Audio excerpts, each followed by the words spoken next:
तो आज का हमारा लेसन है श्रील प्रभुपाद इस्कॉन के संस्थापक आचार्य।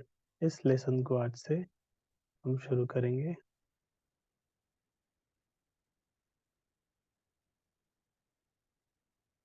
किस तरह श्रील प्रभुपाद इस्कॉन के संस्थापक आचार्य के रूप में काम कर रहे हैं।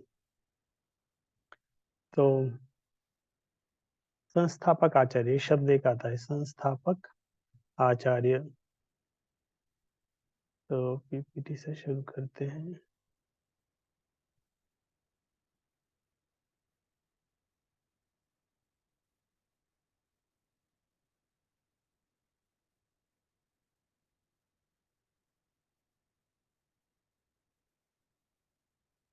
श्रील प्रभुपाद इस्कॉन के संस्थापक आचार्य,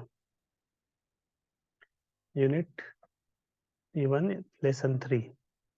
संस्थापक आचार्य, संस्थापक आचार्य मतलब जो एक संस्था जिसने शुरू किया है, किसी भी चीज को जो शुरू करने वाला है वो संस्थापक,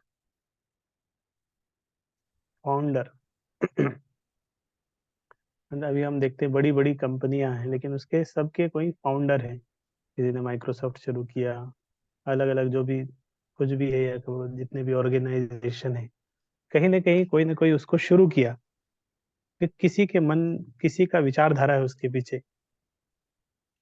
तो जो संस्थापक आचार्य है वो क्या करता है, एक सुदृढ़ नींव प्रदान करता है। एक तो स्थापित करता है, उसका फाउंडर आचार्य, उसने सोचा, पहला उसके माइंड में इस तरह विचार आया संस्था के लिए शुरू करने के लिए, कैसा कुछ शुरू करना चाहिए। तो पहला विचार आता है, फिर वो शुरू करता है कुछ, और शुरू करने के साथ एक सुदृढ़ नींव देता है। फाउंडर आचार्य मतलब, फाउंडर मतलब फाउंडेशन शब्द आता है। फाउंडेशन, फाउंडेशन मतलब आधार, बुनियाद। एक इमारत करने के लिए एक फाउंडेशन की जरूरत पड़ती है, जरूरत पड़ती है। अगर फाउंडेशन कमजोर हुआ तो इमारत गिर सकती है। तो जो सुदृढ़ नींव, जो गलत, अगर गलत एक फाउंडेशन रहा तो चीजें गिर सकती है। बोलते हैं कमजोर, जिसकी बुनियाद होती है इमारत, अक्सर वही बर्बाद होती है। तो एक सुदृढ़ नींव देना, फाउंडेशन देना, ये कार्य करता है संस्थापक जो शुरुआत करता है। अगर जिसने शुरू, संस्थापक आचार्य ने कोई सुदृढ़ दिया, सुदृढ़ नींव दिया, कोई बड़ा ऑर्गेनाइजेशन शुरू कर दिया लेकिन अच्छा फाउंडेशन नहीं रखा, तो ऐसी स्थिति में क्या होगा हम चर्चा करेंगे। सोच सकते हैं आप ऐसे में क्या होगा कि फाउंडेशन सही नहीं है और बड़ा ऑर्गेनाइजेशन खड़ा कर, और उपदेशों का आधार देता है कैसे करना चाहिए, क्या करना चाहिए, कौन क्या रहेगा, कैसा मैनेजमेंट होना चाहिए, किस तरह ऑर्गेनाइजेशन होना चाहिए। तो इंस्ट्रक्शंस वो देता है। उसने शुरू की चीजें तो कुछ उसके इंस्ट्रक्शंस का आधार रहते हैं, बेसिस रहते हैं। तो किसके इंस्ट्रक्शन, संस्थापक आचार्य। तो पहली बार एक संस्था को अस्तित्व की सुविधा प्रदान करता है, फैसिलिटेशन देता है। तो ये क्या है, फाउंडर, संस्थापक आचार्य या फाउंडर आचार्य का डेफिनेशन है ऑक्सफोर्ड शब्दकोश डिक्शनरी से।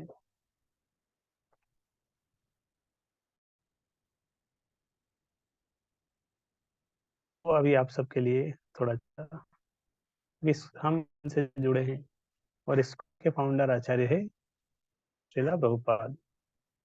तो अभी क्यों इसको आई है, क्यों हमें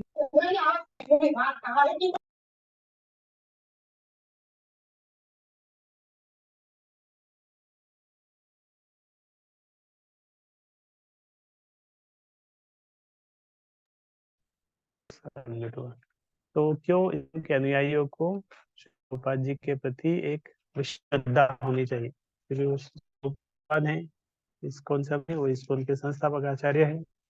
तो हमारी था कैसी होनी चाहिए श्रील प्रभु जी के प्रति, तो उनके संस्थापक आचार्य है, और भी बहुत सारे हैं। और भी आचार्य हैं, कुछ हमारे शिक्षा गुरु होंगे, कुछ दीक्षा गुरु हैं, प्रभुपाद जी भी गुरु हैं। तो क्या किस स्थिति चाहिए, तो आप टाइप कर सकते हैं, कोई बोलना चाहे तो थोड़ा सा हैंड करेंगे तो आपको अनम्यूट कर देंगे। क्यों इस्कॉन के अनुयायियों को शिला प्रभुपाद के प्रति विशेष श्रद्धा होनी चाहिए? ठीक है, आप अनम्यूट करके भी बोल सकते हैं। थोड़ा सोचिए इसके ऊपर, प्रभुपाद कौन, प्रभुपाद के प्रति हमारा जो भाव है, श्रद्धा है, कैसा होना चाहिए?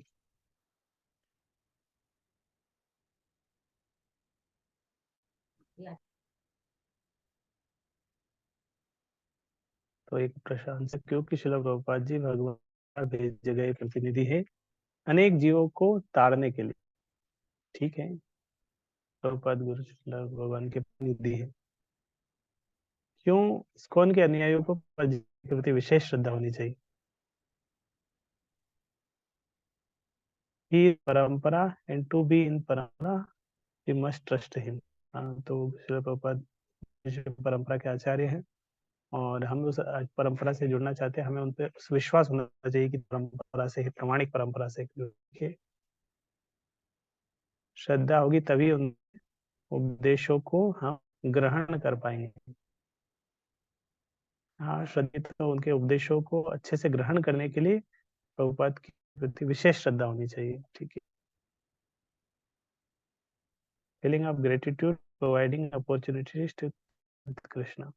श्रील प्रभुपाद के प्रति हमें कृतज्ञता व्यक्त भाव रखना चाहिए कि उन्होंने इस तरह एक संस्था दिया, इस्कॉन का संस्था दिया, जिसके द्वारा हम भगवान श्री कृष्ण से जुड़ सकते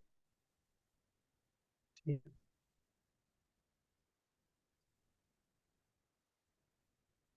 या इस प्रश्न को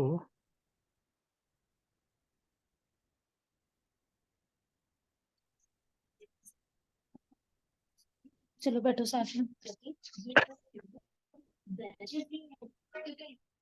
तो प्रभुपाद के प्रति हमें विशेष श्रद्धा चाहिए, क्योंकि संस्था के संस्था आचार्य है, और संस्था आचार्य होने के नाते हर जो हम जब देखते हैं कि कोई जो फाउंडर आचार्य, जिस तरह एक श्री संप्रदाय, 4 वैष्णव संप्रदाय है, तो श्री संप्रदाय रामानुजाचार्य उसके संस्थापक आचार्य है। हम देख सकते हैं कि रामानुजाचार्य कितना कितना महत्व है श्री संप्रदाय में। जो पहली जनरेशन है, रामानुजाचार्य तो आज से लगभग कितने 400-500 साल पहले, और भी ज्यादा 700-800 पहले, तो इतने साल पहले रामानुजाचार्य आए। अभी भी उनका जो परंपरा हम चले चले आ रहा है दक्षिण भारत में, इस तरह सभी रामानुजाचार्य के फॉलोवर्स है। लेकिन बहुत सारे उनके बाद भी बहुत सारे आचार्य आए, लेकिन रामानुजाचार्य की स्थिति एक विशेष है, उसको हम भुला नहीं सकते। बाकी के कंट्रीब्यूशन आएंगे, भूल जाएंगे, चलेंगे, सभी का कंट्रीब्यूशन है। जो उनका जो संस्थापक आचार्य है, उनका जो योगदान है, उसको हमें हमेशा याद रखना चाहिए। संस्था है, संस्था को बढ़ाने के लिए बहुत लोगों ने आके योगदान दिया, लेकिन जो श्रील प्रभुपाद जी का जो कंट्रीब्यूशन है, जो योगदान है, उसको हमें हमेशा हृदय में धारण करना चाहिए, और कृतज्ञता का भाव रखना चाहिए, और दूसरे तक भी वो फैलाना चाहिए। क्योंकि अभी एक साथ एक ही ऑर्गेनाइजेशन में है, तो हमारे जो सेंटर वो प्रभुपाद है, तो वो भाव पे ऊपर भी करना चाहिए। कुछ पॉइंट्स आए, क्योंकि श्रील प्रभुपाद जी ने सभी को कृष्ण के प्रति भक्ति भाव कर्तव्य है, और प्रभु परंपरा, इसीलिए विशेष श्रद्धा होना चाहिए। ठीक है, और विश्वास भी होना चाहिए। श्रील प्रभुपाद ने विश्वकर्मा में गौरव महाप्रभु के मिसिंग के विशेष प्रचार किया। ठीक है, तो नेक्स्ट आपके लिए टास्क है एक और। तो प्रभुपाद इस्कॉन के संस्था आचार्य है, संस्था के आचार्य है, तो अभी भी इस संस्था चल रही है, हम इस्कॉन से जुड़े हैं। तो इस्कॉन में जुड़े होके हम आ, कैसे हम इस्कॉन में देख पा रहे हैं कि प्रभुपाद, श्रील प्रभुपाद इस्कॉन संस्थापक आचार्य के रूप में कार्य कर रहे हैं अभी भी।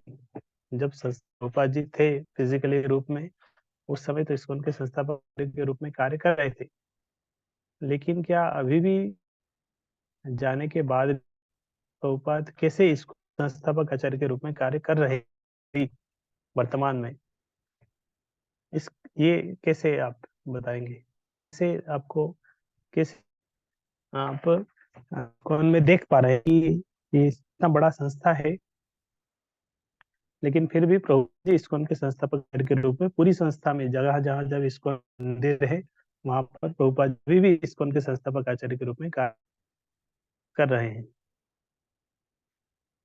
तो एक आंसर आया आप पुस्तकों के माध्यम से।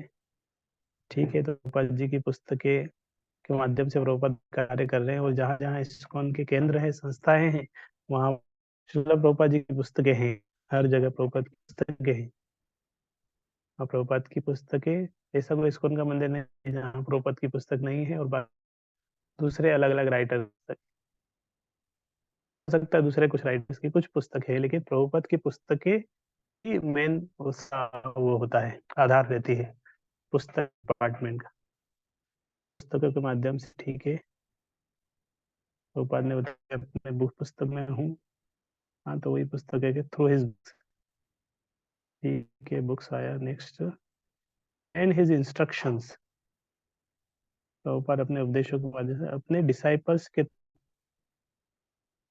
तो अभी भी अपने शिष्यों के माध्यम से संस्थापक आचार्य के रूप में कार्य कर रहे हैं। प्रभुपाद जी के बहुत सारे शिष्य हैं, वो हमें प्रभुपाद लीला सुनाते हैं, प्रभुपाद के साथ उनके जो पास टाइम से हुए उसको सुनाते हैं। ठीक है, और स्पेसिफिकली कि कैसे पता चलता है संस्था में प्रभुपाद फाउंडर आचार्य के रूप में कार्य कर रहे हैं, ये अलग अलग चीजें हम बोल रहे हैं, लेकिन और टू द पॉइंट कैसे संस्थापक आचार्य के रूप में कार्य कर रहे हैं, इंस्ट्रक्शन जो उन्होंने उस बेसिस पर इंस्ट्रक्शन दिए, इसको कह सकते हैं कि प्रभु जी ने जो इंस्ट्रक्शंस दिए हैं, इस्कॉन के जितने भी केंद्र हैं, जो भक्त हैं, सभी उपदेशों को पालन कर रहे हैं, सभी उन उपदेशों को पालन करने का प्रयास कर रहे हैं। इसका अर्थ क्या है? प्रभुपाद के उपदेश आधार है, तो इसीलिए प्रभुपाद संस्थापक आचार्य के रूप में कार्य कर रहे हैं कि सारे मंदिर भक्त प्रभुपाद के उपदेश, प्रभुपाद ने बोला 4 नियम पालन करना है, इस्कॉन के जहाँ जहाँ मंदिर है हर जगह 4 नियम पालन करना है। ये और बोल रहा है कि 16 वाला जप करना है, तो प्रभुपाद के उपदेश आधार है। अभी जीबीसी मीटिंग करके ये नहीं कर सकते कि नहीं नहीं माला ज्यादा होता है, चलो 10 माला कर लेते हैं, सकता है? नहीं कर हो सकता, क्योंकि प्रभुपाद के उपदेश आधार है, उसको बदल नहीं सकते।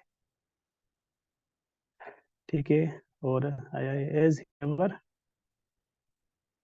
never compromise with his relative rules, his disciples as are now practicing and preaching the same. The same is still with us. तो प्रभुपाद नियमों का के साथ इस तरह उन्होंने किया, और वही अभी भी वो नियम चले आ रहे हुए प्रभुपाद जी के थॉट से भी हम बताते हैं के बारे में। ठीक है, संस्थापक आचार्य में कैसे कार्य करें, आपको ये थोड़ा सा ऑर्गेनाइजेशन पॉइंट ऑफ व्यू से सोचिए, मैनेजमेंट पॉइंट ऑफ व्यू से सोचिए। उनकी विग्रह सेवा, he is indifferent from his विग्रह। हाँ, एक आया उनकी तो क्या विग्रह, जहाँ जहाँ इस्कॉन के मंदिर है, आप जब भी इस्कॉन मंदिर में जाएंगे, आप देखेंगे कि उस मंदिर में एक अल्टर है या एक आसन है, जहाँ पर श्रील प्रभुपाद जी का या तो उनका विग्रह मूर्ति है, नहीं तो नया नया है तो उनका फोटो है इस्कॉन के मंदिर में। कोई ऐसा इस्कॉन का सेंटर आपने या केंद्र या ऐसा देखा जहाँ पे प्रभुपाद का फोटो नहीं हो? नहीं दिखेगा। तो वहां पर प्रभुपाद का फोटो मिलता है, और बहुत सारे इस्कॉन के सारे आचार्य हैं, उनका तो मान लो किसी आचार्य ने एक मंदिर बनाया, इस्कॉन के कोई गुरु है, उन्होंने एक मंदिर बनाया, तो इसका अर्थ ये नहीं कि वो अपना मंदिर बनाने, उनका भी उसके अंदर फोटो रखना जरूरी है। या उनका उनका भी एक गौ सेवा हो। तो क्योंकि प्रभुपाद इस संस्थापक आचार्य है, इसमें किसके किनका आएगा, प्रभुपाद का, और उनसे कनेक्ट करते हैं। बिकॉज ही दिस वो हमारी फाउंडिंग सोसाइटी के इन कीर्तन वी सिंग जय प्रभुपाद, कीर्तन में हम जय जय प्रभुपाद बोलते हैं, स्टिल प्रीचिंग। अभी वो पॉइंट है, थोड़ा ऑर्गेनाइजेशन पॉइंट से सोचिए, मैनेजमेंट पॉइंट ऑफ व्यू से सोचिए कि इस्कॉन में श्रील प्रभुपाद इस्कॉन के संस्थापक आचार्य के रूप में भी कार्य कर रहे हैं, स्टिल प्रीचिंग। ये प्रभुपाद प्रचार कर रहे हैं अपने पुस्तक के माध्यम से।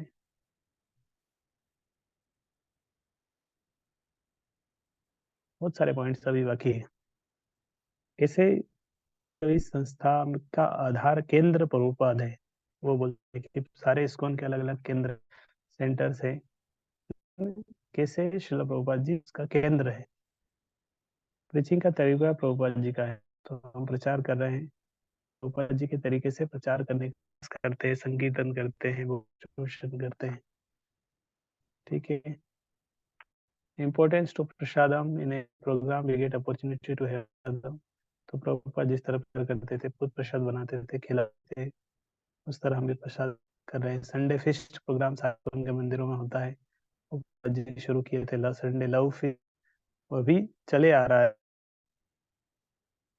हम उनके उपदेशों का पालन भी कर रहे हैं, उनके उपदेशों का पालन कर रहे हैं। ठीक है।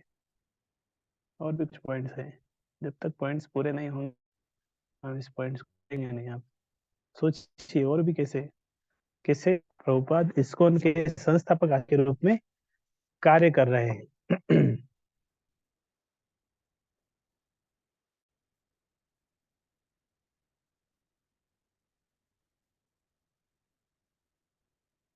आप जहाँ जहाँ इस्कॉन के जहाँ जहाँ इस्कॉन का होंगे ना, इस्कॉन का नाम देखते आगे पीछे कुछ और देखने में आता है, पढ़ने में आता है।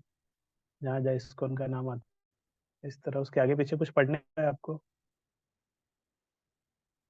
क्या पढ़ने में?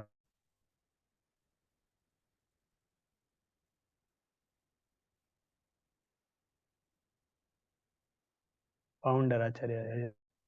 तो जहाँ जहाँ आप देखें कहीं भी इस्कॉन शब्द आ रहा होगा, तो इस्कॉन के नीचे लिखा होगा अंतरराष्ट्रीय कृष्ण भावनामृत International Society for Krishna Consciousness, ISKCON संस्था। लेकिन जहाँ जहाँ आप ये नाम देंगे उसके नीचे एक छोटी स्ट्रिप में लिखा रहता है फाउंडर आचार्य हिज डिवाइन ऐसी भक्तिवेदांत स्वामी प्रभुपाद। क्या इस तरह ऑब्जर्व किया सबने? कहीं भी लेटर हेड हो इसका, लीगल कोई भी डॉक्यूमेंट हो, इसको ऑफिशियली जितने भी के बैनर्स आप देखेंगे, बैनर पोस्टर जो भी प्रिंट होता है, जहाँ इसलिए लिखा था इंटरनेशनल फॉर कृष्णा कॉन्शियसनेस, नीचे उससे छोटे लाइफ में एक स्ट्रिप रहता है फाउंडर आचार्य हिज डिवाइन ग्रेस ऐसी भक्तिवेदांत स्वामी प्रभुपाद, सर लिखा रहे। देखेंगे नहीं देखेंगे तो अभी देखिएगा, जहाँ जहाँ इस्कॉन का अपना नाम आता है और प्रभुपाद जी का भी नाम जहाँ जहाँ आता है, उसके नीचे भी आते हैं फाउंडर आचार्य। ये प्रभुपाद जी का टाइटल उनके साथ की फाउंडर आचार्य, और प्रभुपाद का पीछे आता है अभी थोड़ा सा जहाँ जहाँ इस तरह जनरली हम कुछ भी उनके लीफलेट ये सब प्रिंट होते हैं, उसको उनका प्रभुपाद जी का फोटो रहता है, उसमें प्रभुपाद का फोटो रहता है, फाउंडर आचार्य इस तरह लिखा रहता है। कहीं भी आप देखो, बीबीटी में देखो, इसको टू गोटेड मैगजीन में देखो, या कोई कौन का आपको कोई स्लिप भी मिलेगा, आप डोनेशन दिए, डोनेशन का स्लिप मिलेगा, स्लिप में भी लिखा हुआ फाउंडर आचार्य हर जगह। तो इससे क्या चलता है कि आ, अभी भी प्रभुपाद इस्कॉन के संस्थापक है, प्रभुपाद का अभी भी बात का ही है, उसके संस्थापक आचार्य के रूप में अभी भी कार्य कर रहे हैं। हो सकता है आज हम प्रचार करके एक मंदिर बनाए, लेकिन मंदिर के संस्थापक आचार्य कौन है? प्रभुपाद है। हम प्रभुपाद के रूप में, प्रतिनिधि के रूप में कार्य करते हैं।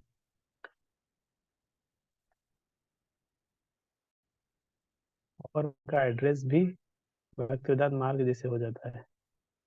हाँ, तो जहाँ प्रभुपाद होता है भक्तिवेदांत गेट, भक्ति मार्ग, हरे कृष्णा रोड, इस तरह होता है। और उसमें गौशाला भी उनके नाम होता है। हाँ, इस तरह बहुत सारे भक्ति हॉस्पिटल, गौशाला प्रभुपाद जी के नाम से बहुत कुछ करते हैं। का नाम ठीक है।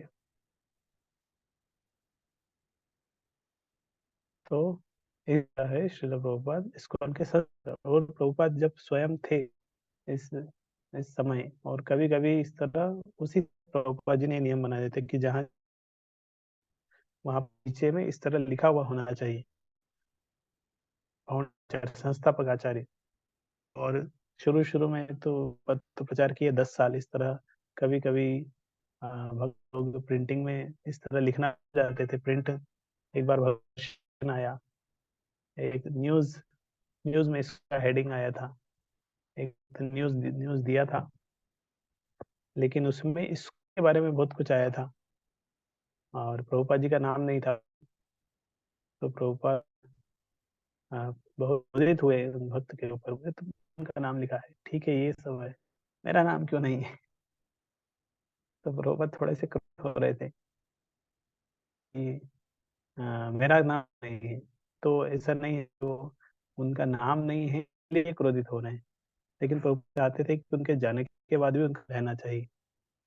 तो इसलिए महर्षि प्रभुपाद का नाम रहे। प्रभुपाद का नाम नहीं रखेंगे तो फिर कोई और नाम आ जाएगा, और अगर और नाम आ गया तो फिर संस्था प्रभुपाद जी नहीं रहेंगे। बोल सकते हैं कि संस्था में एक यूनिटी नहीं रहेगी। अभी संस्था बड़ी है, बहुत सारे 700-800 मंदिर है, बहुत सारे बहुत कुछ है, लेकिन एक साथ क्यों है? क्योंकि फाउंडर आचार्य श्रील प्रभुपाद जी, वो बीच में है, वो केंद्र में है इस्कॉन के संस्थापक के रूप में।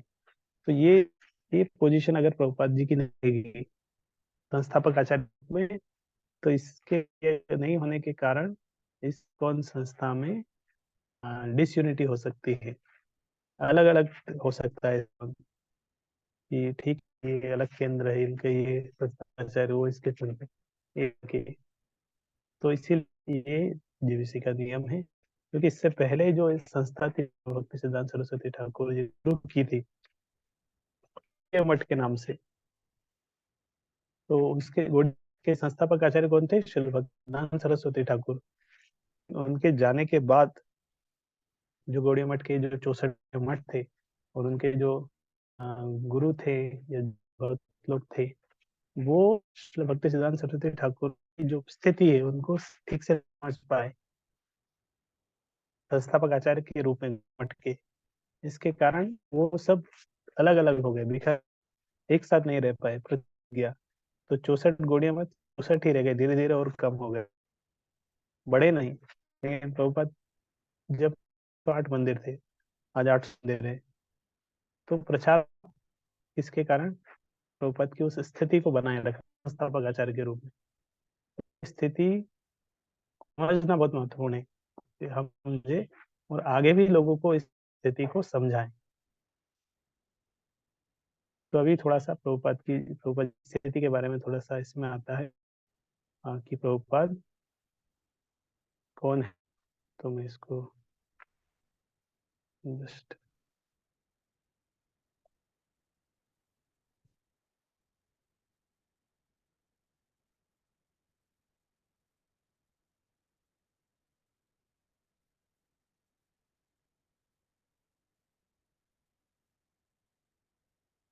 एक साथ में आप सभी को धन्यवाद करता हूँ मेरी पुस्तकों, पत्रों एवं सभा संबोधनों की प्रशंसा करने। जैसा कि मैंने पहले भी सभी को बताया है, क्या मेरे वाक्य नहीं, मैं केवल श्री चैतन्य महाप्रभु का परंपरागत संदेश वाहक हूँ, कुछ भी जोड़ता अथवा घटाता नहीं। इसी तरह अगर आप भी इन वाक्यों को आगे बढ़ाते हैं तो यह दिव्य परम प्रणाली वास्तव में बनी रहेगी एवं सभी जीवों को लाभ। तो श्रील प्रभुपाद चैतन्य महाप्रभु के एक शक्ति प्रदत्त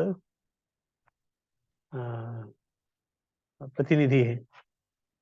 इस तरह एक पुस्तक है चैतन्य मंगल, उसके अंदर चैतन्य मंगल पुस्तक के अंदर लोकदास ठाकुर ने इस तरह बताया कि जिसमें महाप्रभु बोलते हैं, चैतन्य ठाकुर ने पुस्तक लिखी है चैतन्य मंगल, चैतन्य महाप्रभु की लीला। तो उसमें चैतन्य प्रभु बोलते हैं, पापी छाड़ी धर्म दूर से जाए, मोर सेनापति भक्त जाई बैठाए। अर्थ है कि अगर कोई पापी धार्मिक कार्य छोड़कर दूर देश विदेश चले जाएंगे, भारत छोड़ के विदेश में रहने लगेंगे, तो प्रभुपद बोले कि मेरा सेनापति भक्त, कौन बोल रहे? चैतन्य महाप्रभु, मेरा सेनापति भक्त उसने कृष्ण भावनामृत प्रदान वहां जाके तथा मतलब वहां जाके विदेश में उनको भक्ति प्रदान करे। ये कब बताया था? 500 साल पहले। तो ये सेनापति भक्त कौन है फिर? तो चैतन्य महाप्रभु ने बोला मेरा सेनापति भक्त। तो वो सेनापति भक्त कौन है? किसे पता लगा कि कौन है वो सेनापति भक्त? अभी हम बता सकते हैं कि वो प्रचार किसने किया विदेश जाके? श्रील प्रभुपाद जी ने। श्रील प्रभुपाद सेनापति भक्त। और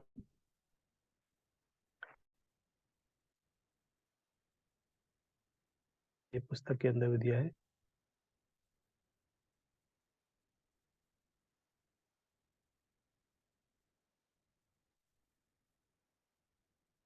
तो श्रील प्रभुपाद के एक शक्ति प्रदत्त प्रतिनिधि है।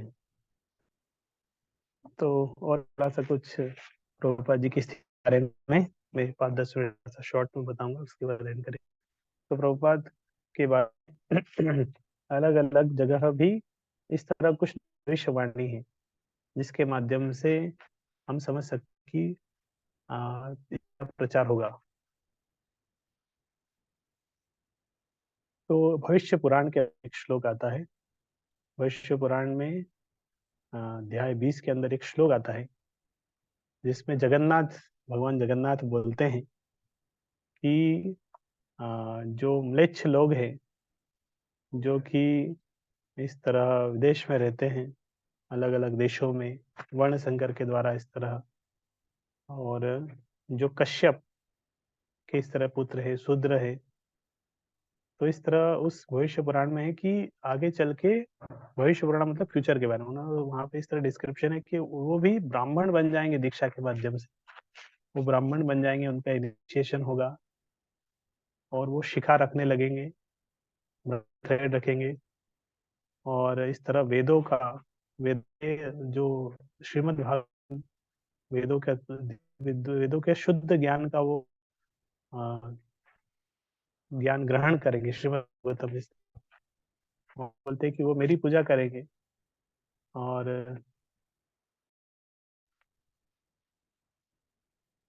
ये जगन्नाथ जी बोलते हैं। तो अभी हम देखते हैं कि भविष्य पुराण में लिखा है, लेकिन आपको भविष्य पुराण में हम देखते हैं कि हर जगह इस तरह जगन्नाथ जी का रथ यात्रा हो, साल भर अलग अलग देशों में बड़े बड़े स्तर। तो किसके माध्यम से हो रहा है? के माध्यम से। तो वो प्रिडिक्शन यहाँ पे कनेक्ट करता है। और कलयुग के पहले एक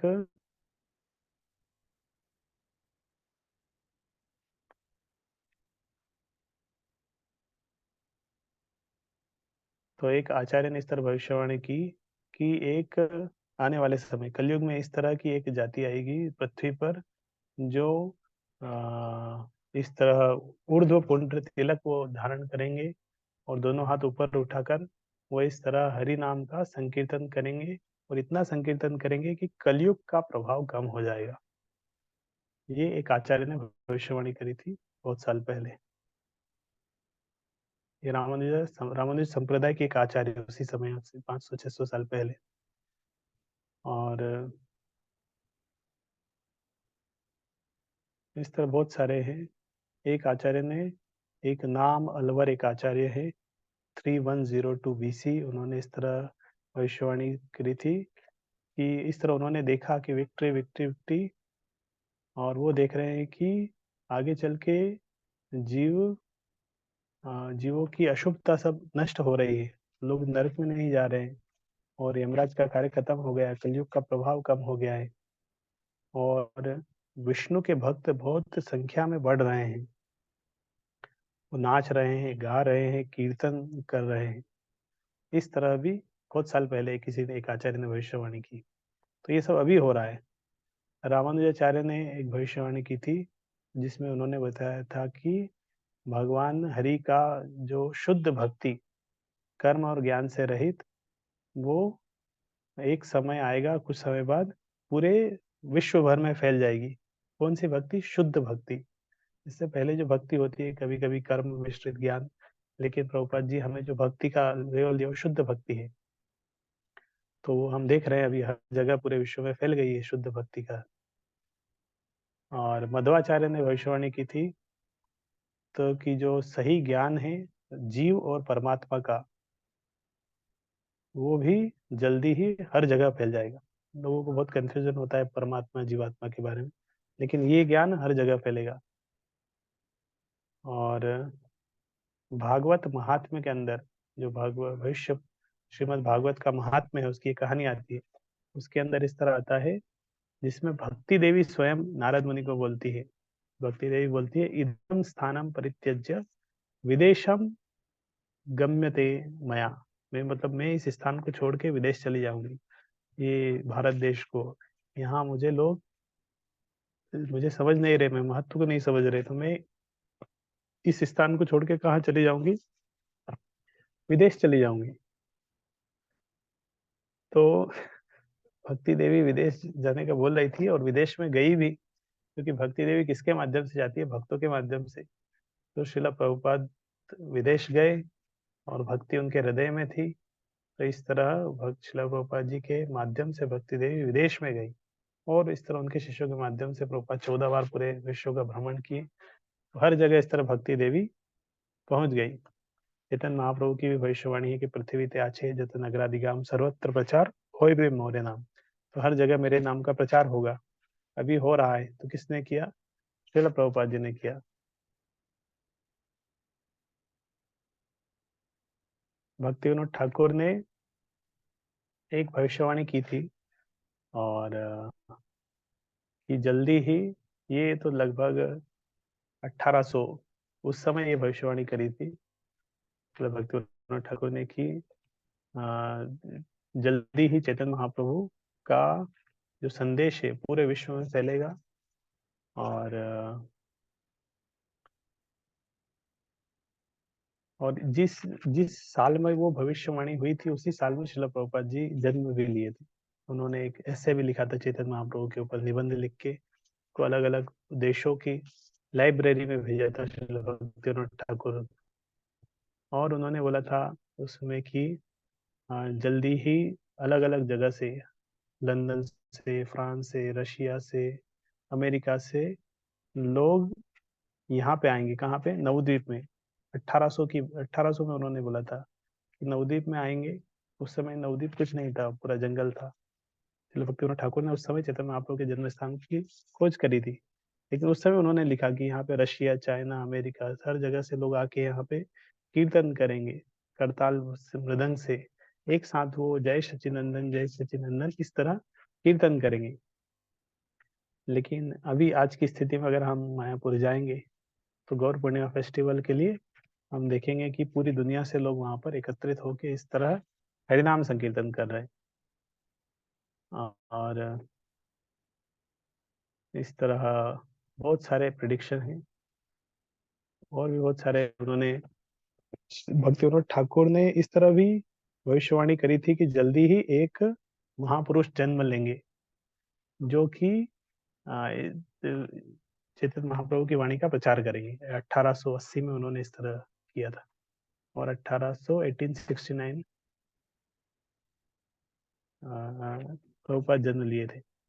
मतलब उसी समय में लग राउंड फिगर में ये भक्ति विनोद ठाकुर प्रेडिक्शन थी कि जल्दी ही एक महापुरुष जन्म लेंगे और वो हरिनाम का प्रचार करेंगे। और उन्होंने बोला था कि जल्दी ही पूरे विश्व में हरिनाम का प्रचार होने वाला है।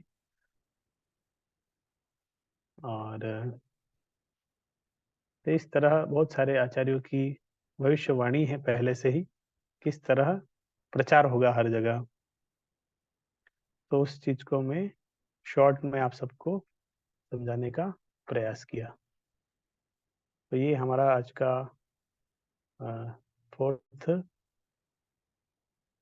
लेसन था प्रभुपाद की स्थिति के बारे में। Srila Prabhupada the founder Acharya of ISKCON. तो इस तरह वो कंप्लीट हुआ।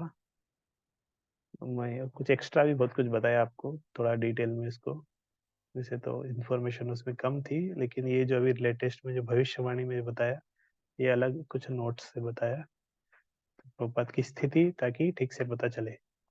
तो कल हम इसके बाद लेसन 4 पढ़ेंगे और इस तरह यूनिट 1 कंप्लीट हो जाएगा।